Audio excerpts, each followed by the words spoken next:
같이 일어나셔서 27장 찬송을 부르시겠습니다.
함께 참회의 기도를 드리겠습니다.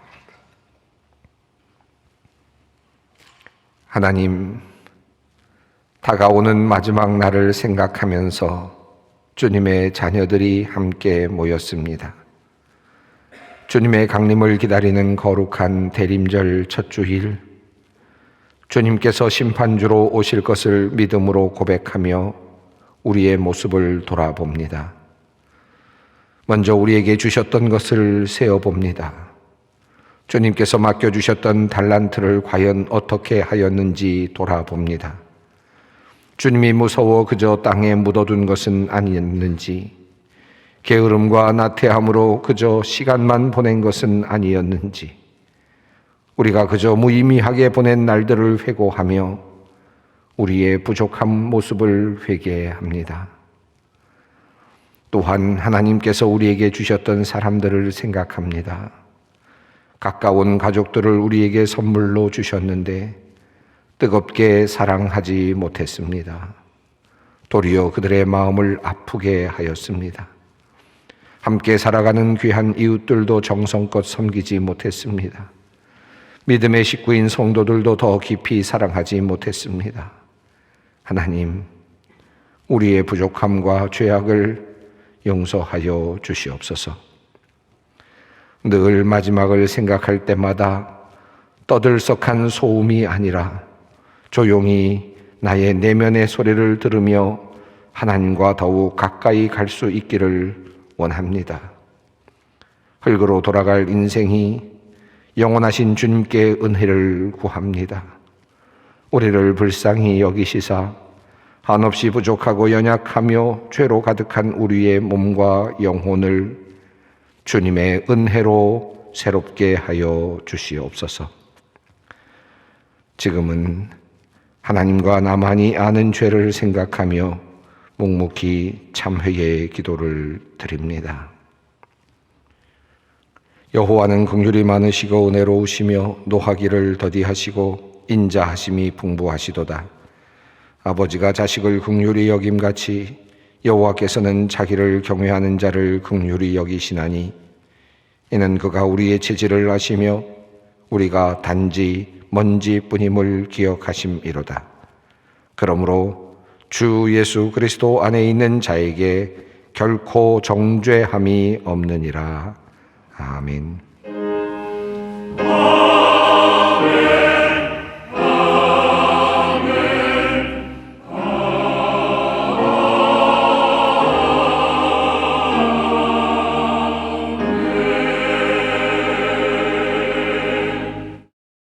오늘 우리에게 주시는 하나님의 말씀은 구약성경 열왕기하 5장 9절로 14절 말씀입니다. 열왕기하 5장 9절로 14절 말씀입니다. 이 계시의 말씀을 봉독할 때 다 함께 살아계신 하나님의 음성을 들으실 수 있기를 바랍니다. 나아만이 이에 말들과 병거들을 거느리고 이르러 엘리사의 집 문에 서니 엘리사가 사자를 그에게 보내 이르되 너는 가서 요단강에 몸을 7번 씻으라.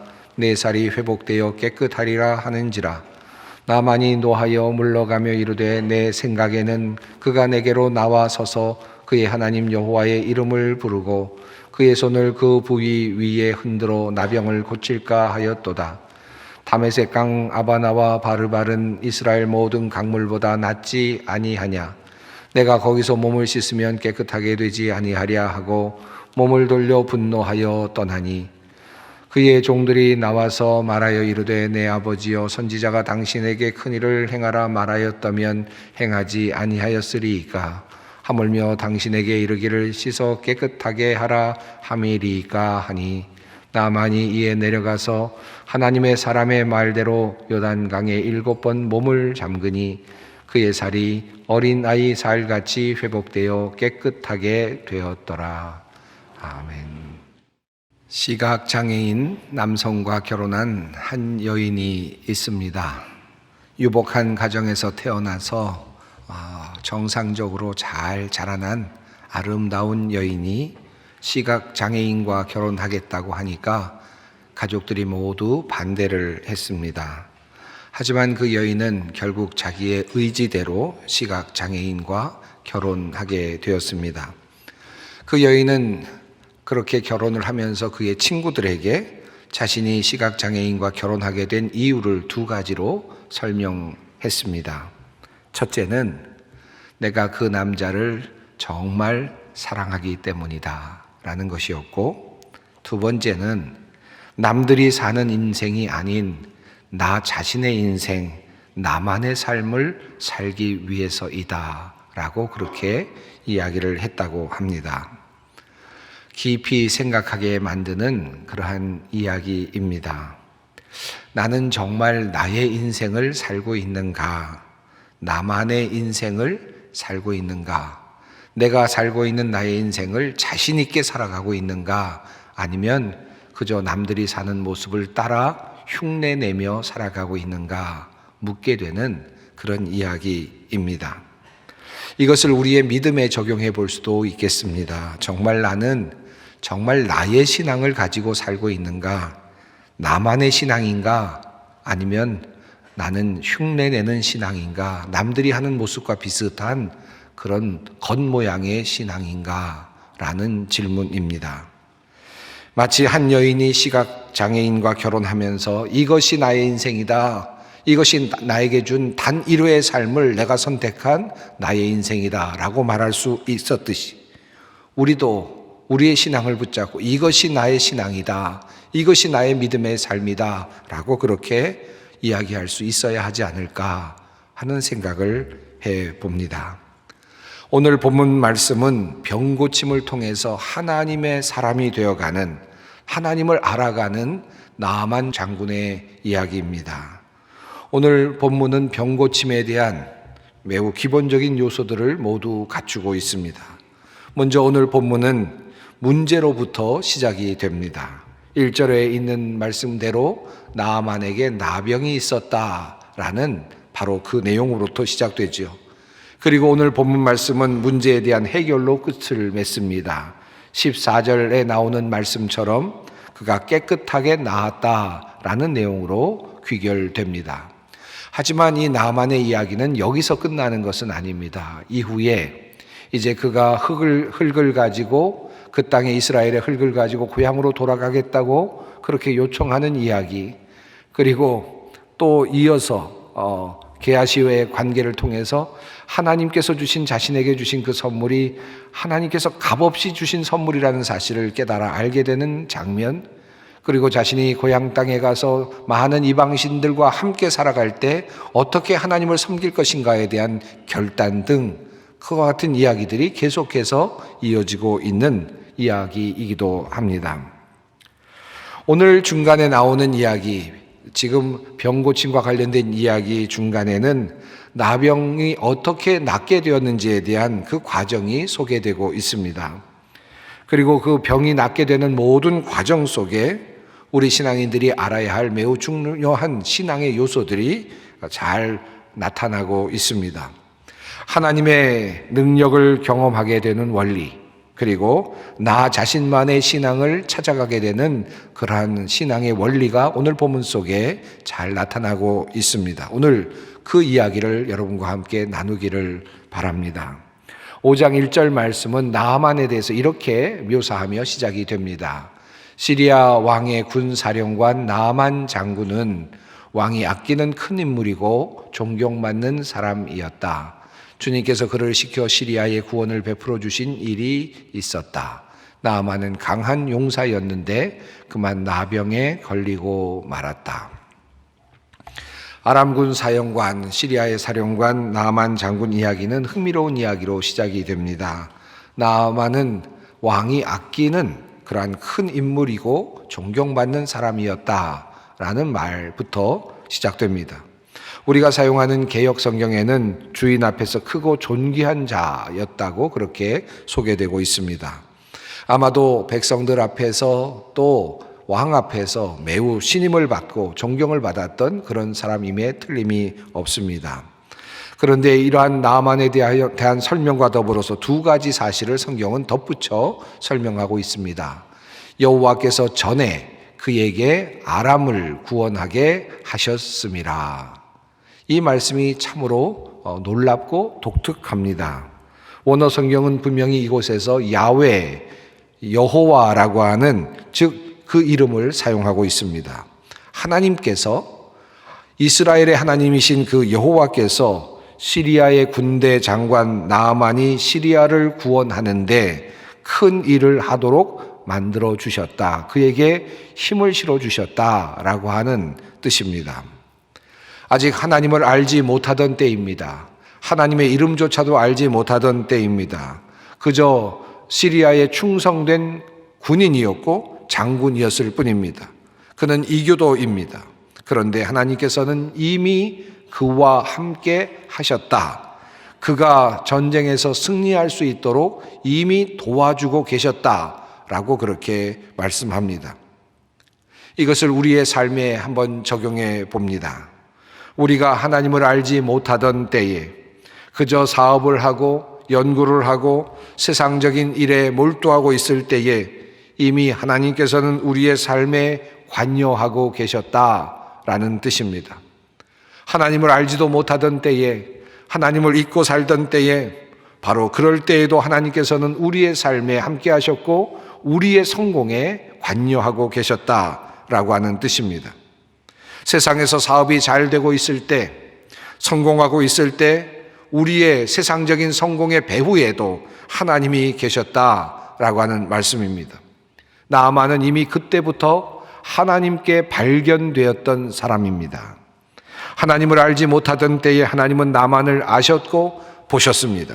그리고 그와 함께 하셨고 그의 모든 삶에 함께 하시며 그를 성공적인 삶으로 이끌어 주셨습니다. 이미 그는 하나님께 발견된 사람입니다. 이것이 바로 그의 첫 번째 은혜입니다. 성경이 말해주는 나아만과 관련된 두 번째 내용은 이것입니다. 그는 큰 용사이나 나병 환자더라. 그는 용사였지만 나병을 가지고 있었다라는 것입니다. 그는 대단한 군대의 장군이었지만 그에게는 한 가지 문제가 있었습니다.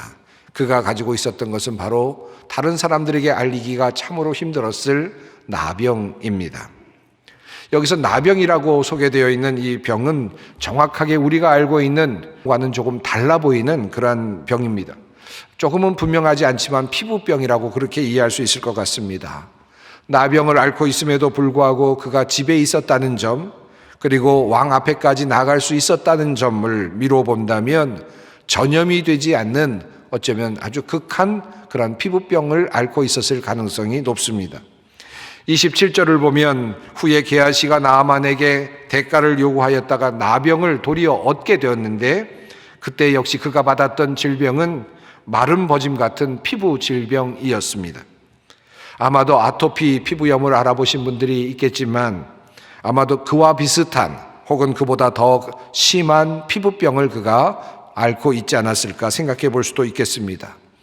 전염성이 있는 피부병은 아닌 듯 하지만 이러한 피부병은 당시의 사람들에게는 큰 두려움을 주었습니다. 때문에 사회적인 갈등이 생겨날 수밖에 없었고 그래서 사회적으로 활동하기가 쉽지 않았습니다.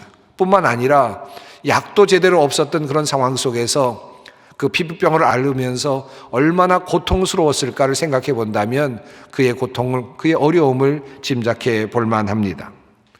정리한다면 장소는 이스라엘이 아닙니다. 시리아 땅입니다. 이방 땅입니다. 하나님을 알지 못하던 나아만 장군입니다. 하나님께서 계시지 않을 것 같은 그곳에 하나님은 이미 계셨고 나아만을 주목하고 계십니다. 나아만을 찾고 계십니다. 하나님께서는 나아만에게 많은 성취를 주셨고 성공을 주셨지만 그러나 한 가지를 남겨두십니다. 피부병인 나병을 그에게 허락하십니다. 그에게 주셨습니다. 이 이야기의 구조 속에서 살펴본다면 나아만에게 있어서 나병은 하나님을 만나도록 만들어주는 매우 중요한 도구입니다. 이것을 우리의 삶에 적용해 보십시다. 이것만 없으면 모든 것이 완벽하다. 내 인생은 이것만 없으면 완벽하다. 그런데 이것 때문에 내 인생이 망가졌다. 라고 생각하는 그 어떤 것. 나를 밤마다 고통스럽게 하는 것. 나를 밤마다 질리도록 만드는 것. 내가 짊어지고 있는 무거운 인생의 짐. 어쩌면 이것들이 또 다른 나만이 졌던 그와 같은 나병이 아닐까요? 본문에는 나오지 않습니다마는 시리아에 있는 예언자에 대한 소식을 듣고 나만이 선뜻 길을 나서는 모습을 볼 때 그는 아마 시리아에서 여러 가지 시도를 했을 법합니다. 모든 시도를 다 했지만 방법을 찾을 수 없었던 것 같습니다. 희망이 없었다라고 할 수 있겠습니다. 미루어 짐작컨대 이 병은 그에게는 희망을 주지 못하는 절망적인 병이었습니다.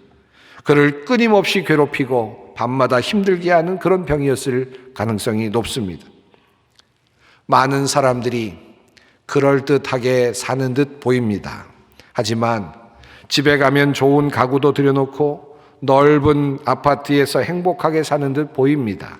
하지만 그러나 깊숙이 그의 내면으로 깊이 들어가 보면 나만이 알았던 나병과 같은 더럽고 해결할 수 없는 문제들로 힘들어하고 있는 모습들을 우리는 종종 보게 됩니다. 누구에게도 말하기 어려운 인생의 허물, 지금까지 자기 자신이 이루어 놓은 모든 성취들을 한꺼번에 모조리 의미 없게 만들어 놓을 만한 해결할 수 없는 그와 같은 도저히 감당할 수 없는 그와 같은 문제, 육정한 무게의 문제들을, 과제들을 들고 힘겹게 서 있는 사람들이 참으로 많이 있습니다. 나의 신앙을 만들어 간다라는 것은 무엇일까요? 나만의 신앙을 만든다라는 뜻은 무슨 뜻입니까? 사실 나만의 신앙을 만드는 데 있어서 가장 중요한 것은, 가장 필요한 것은 바로 나의 문제와 씨름을 하는 것입니다. 내가 쥐고 있는 그 나병과 같은 그 문제와 붙잡고 씨름하는 그 자리에서 나의 신앙이 만들어지기 시작합니다. 나만이 나병의 치료를 가지고 하나님을 알아가고 있었듯이 나에게 주어진 나병과 같은 문제를 짊어지고 하나님과 함께 씨름해 나가는 과정에서 나의 신앙이 만들어지고 나의 의미가 만들어지고 그리고 나의 인생이 만들어집니다. 많은 사람들이 하나님을 알기 위해서 사색을 합니다. 하나님은 어떤 분일까? 우주를 바라보며 사색하기도 하고 철학적으로 사색하기도 합니다. 조직적으로, 신학적으로 생각하고 또 하나님을 규명해 보기도 합니다. 나름대로 증명을 해보기도 합니다. 하나님이 이런 분이실 것이다 라고 생각을 하기도 하죠. 물론 이러한 일들은 우리에게 큰 도움이 되기도 합니다만은 이와 같은 관점과 이와 같은 작업을 통해서는 하나님이 나의 하나님이 되지 못합니다. 나의 하나님이 되기 위해서는 나의 문제와 함께 씨름해 갈 때입니다. 그럴 때에만 나는 나의 하나님을 만날 수 있습니다. 나만이 지고 있었던 이 나병은 과연 오늘 우리들에게 무엇입니까? 또 다른 이름의 질병일 수도 있겠죠. 혈액암일 수도 있겠고, 간암일 수도 있겠고, 대장암일 수도 있습니다. 또는 병명을 알 수 없는, 그리고 치료법도 알 수 없는 그런 병일 수도 있습니다. 한 걸음 더 나아가서 이 나병은 나를 고통스럽게 하는 나의 자녀들일 수도 있고, 나의 배우자일 수도 있고, 또는 나의 고통스러운 또 다른 가난이나 또 다른 현실일 수도 있습니다. 모든 나의 성취를 허물어뜨리는 나의 고통, 끊임없이 나를 고통스럽게 하는 그 문제, 그것이 바로 나만의 질병, 바로 나병입니다. 요즘 목회를 하면서 우리 성도들 중에서 참으로 어려움을 당하는 분들을 자주 봅니다. 불치의 병을 앓고 있는 분들, 그리고 힘든 문제를 껴안고 힘들게 생존하는 그런 분들을 보면서 함께 기도하고 있습니다. 하나님께서 이 문제를 해결해 주시기를 간절히 바라는 마음이 가득합니다. 그러나 한 가지, 오늘 이 말씀을 읽어가면서 이런 희망을 갖습니다. 하나님께서 문제를 주셨기에 이 문제를 붙잡고 씨름한다면 우리는 우리의 하나님을 만날 수 있을 것이다. 나의 하나님을 만날 수 있을 것이다. 친정 살아계신 나와 함께 하시는 하나님을 만날 수 있을 것이다. 저는 믿습니다. 우리 모두가 그런 하나님을 만날 수 있기를 바랍니다. 만약에 나의 신앙이 살아있기를 원한다면 나의 신앙이 생동감 있는 신앙으로 발전하고 또 전진해 나가기를 원한다면 우리는 씨름을 해야 합니다. 우리 앞에 놓여진 문제를 들고 하나님 앞으로 나아가야 합니다. 이따금 현대의 교인들을 볼 때 참으로 고상해 보이는, 그러나 안타까운 신자들을 종종 볼 때가 있습니다. 멋지게 정중하게 차려입고 교회에 와서 하나님께 감사의 예물을 드리고 정숙한 예배를 드리는 사람들이 참 많습니다. 우리들 중에 참 멋진 분들이 참 많지요. 그리고 마치 그런데 아무런 문제가 없다는 듯이 하나님께 매어 달리지 않는 너무나도 정숙한 분들이 꽤 있습니다. 마치 그분들은 이렇게 말하는 듯 합니다. 내가 가진 나병은 내가 알아서 처리할게요. 주님은 제가 드리는 감사로만 그저 받으시고 그냥 그대로 계셔도 됩니다. 나의 내면에 문제가 있기는 합니다만은 나는 다른 사람처럼 당신께 와서 울고 불고 고쳐달라고 그렇게 애원하지는 않겠습니다. 나는 고상하게 당신을 믿고 싶습니다. 나는 당신에게 아무런 것도 바라지 않습니다. 나는 그저 당신께 예배만 드릴 뿐입니다. 고상한 신자 같지만 사실은 잘못된 신자입니다. 여러분이 만약 병원에 가서 그와 같은 태도를 취한다면 어떠하시겠습니까? 의사 선생님이 어떻게 오셨습니까? 무엇이 불편하십니까? 라고 묻는데 멋진 옷을 입고 가서 불편한 것 별로 없어요. 아픈 것 믿기는 하지만 참을만 해요. 의사 선생님 만난 것만으로도 기쁩니다 라고 돌아온다면 과연 그는 진정한 환자이겠습니까? 하나님 앞에 나병을 가지고 나와야지요. 그 문제를 가지고 씨름해야지요. 그 문제를 해결하는 과정에서 하나님을 뵙게 되는 거죠. 이것이 바로 하나님의 뜻입니다. 문제 안에 하나님의 섭리와 그리고 하나님의 뜻이 담겨져 있는 것입니다. 그러므로 나의 문제로부터 나의 신앙생활이 출발해야만 합니다. 객관적인 신앙도 중요합니다. 신학자의 하나님에 대한 이론적 그런 나름대로의 정리도 중요합니다. 그러나 내가 만난 하나님, 나는 이런 곳에서 하나님을 만났다, 나는 이런 것에서 이렇게 기도했더니 하나님께서 나에게 이런 것을 주셨다 라고 말할 수 있는 나의 신앙, 이것이 필요합니다. 만약에 나의 문제를 해결받지 못하고 문제 가운데 역사하시는 하나님의 은총을 경험하지 못하고 우리가 교회에 나오고만 있다면, 그래서 소문으로만 누가 은혜를 받았다더라, 누가 나았다더라, 하나님의 은총을 누가 입었다더라 하는 소문만 듣고 교회에 나오고 있다면 그것은 나의 신앙이 아니라 그저 일상적인 신앙, 상식적인 신앙에 머물고 있는 그저 신도일 뿐입니다.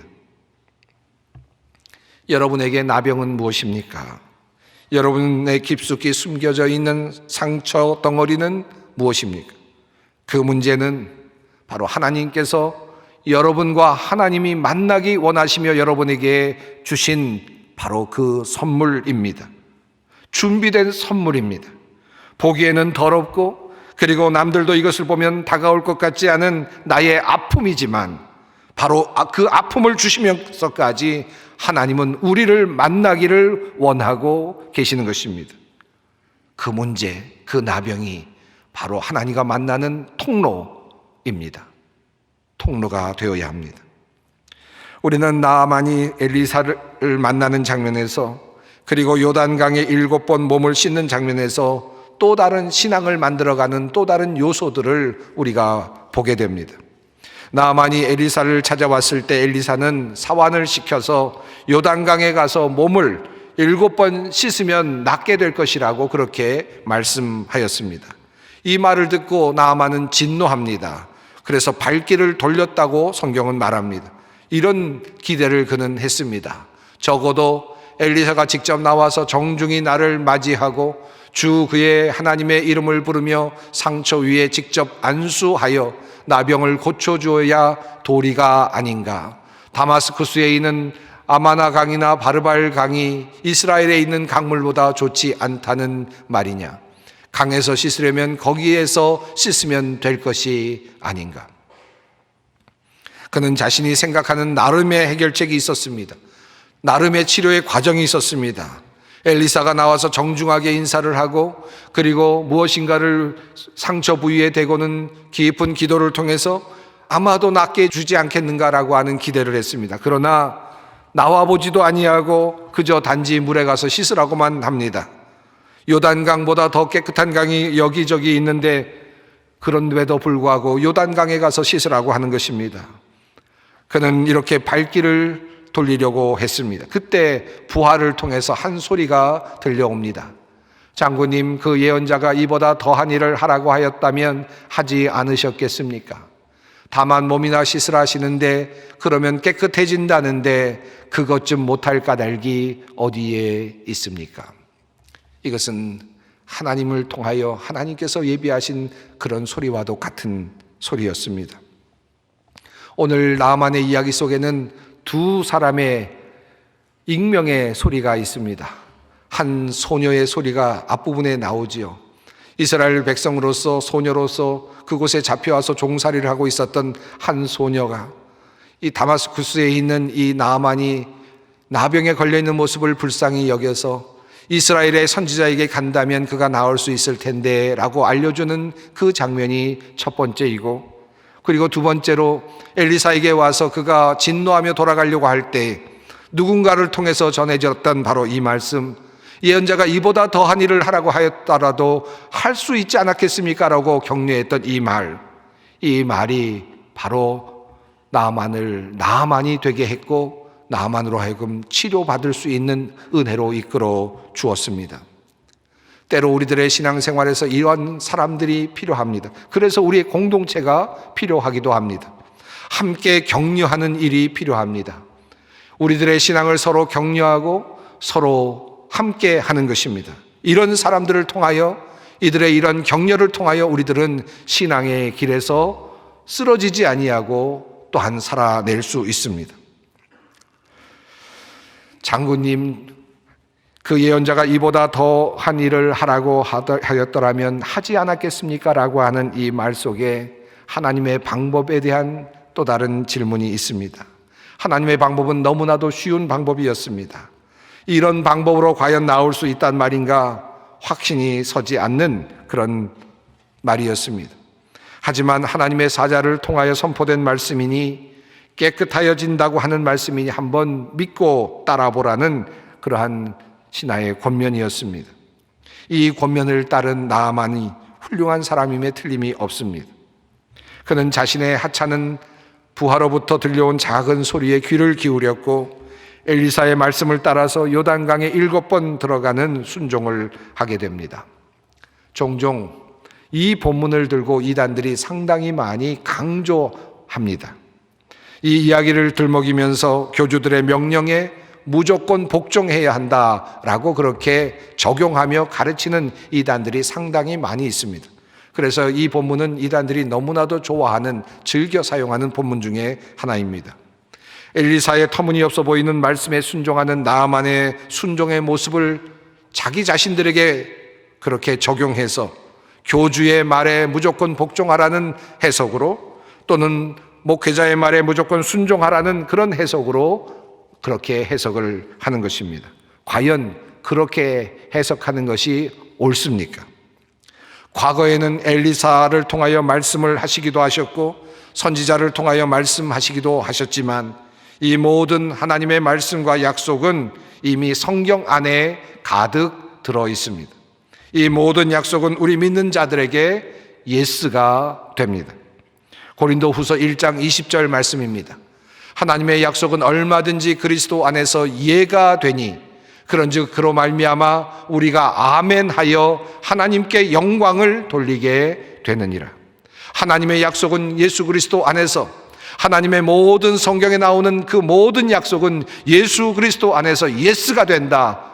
다시 말하면 승인이 된다라는 말씀입니다. 우리가 아멘으로 받기만 한다면 그 모든 약속은 예스가 된다는 말씀입니다. 하나님께서 성경 안에 두신 약속은 그리스도께서 그리스도 안에서 모두 예스입니다.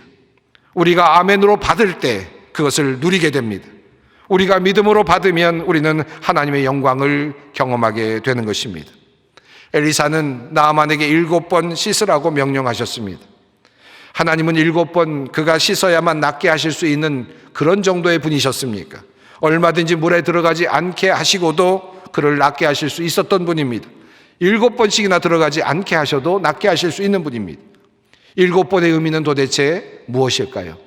나아만에게 있어서 7번의 경험은 도대체 무엇입니까? 저는 이 7번의 경험을 실패라고 그렇게 명명하고 싶습니다. 6번의 실패. 하나님을 따르는, 하나님의 말씀을 따라 열심히 실행하지만 또다시 실망하는 그 시간들, 6번의 실망. 이런 상상을 해봅니다. 나아만이 물속에 들어갔다 나오는 7번의 과정입니다. 한 번 들어가 보았습니다. 별 반응이 없습니다. 달라진 것 없습니다. 2번 들어가 보았습니다. 여전히 달라진 점 없습니다. 3번 들어가 봅니다. 혹시 헛고생하는 것 아닌가 하는 또 다른 생각이 몰려옵니다. 4번 들어가 봅니다. 이보다 더 좋은 강이 있지 않은가라고 하는 생각이 또다시 꼬리를 뭅니다. 5번째 들어가 봅니다. 여전히 변화가 없습니다. 그러면 그렇지라는 생각이 솟아오릅니다. 과연 이것을 믿고 갈 수 있는가라고 하는 또 다른 의문이 올라옵니다. 6번째 들어갑니다. 이제 마지막인데 이제 한 번밖에 남지 않았는데 조금이라도 변화가 있었으면 좋겠는데 전혀 변화가 없는 모습을 보면서 실망합니다.